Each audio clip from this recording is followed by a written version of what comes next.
নমস্কার, আমি doctor Manik Kataruka, consultant nephrologist, Fortis hospital, Kolkata. আজকের টপিক হচ্ছে ইজিএফআর। আমাদের অনেকেই এখন এই ইজিএফআর টার্মটা শুনছেন।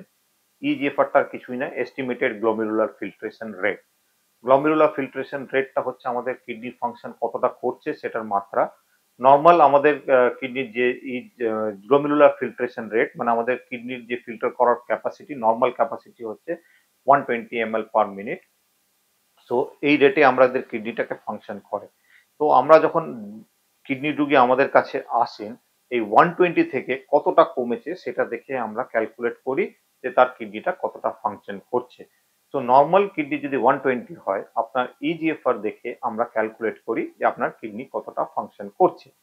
তো আপনি যখন ল্যাব থেকে বলেন আপনার ইজিএফআর দেওয়া হলো 60, তো ইওর কিডনি যে নর্মাল যে ফাংশন সেটা হচ্ছে 150, তার 50%-এর কাছাকাছি হচ্ছে আপনার 60 ইজিএফআর। তো সেই রকম ভাবে ইজিএফআরটা আপনার মেজার করে যে আপনার কিডনি নর্মাল কিডনির কম্পারিজনে কতটা ফাংশন করছে।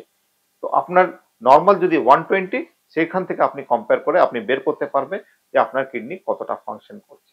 এই ইজিএফআর এর উপরে ডিপেন্ড করে আমরা কিডনি ডিজিজটাকে 5টা স্টেজ ভাগ করি: 90 থেকে 120, 60 two 90, 45 to 90, 30 to 45, 15 to 30 and below 15.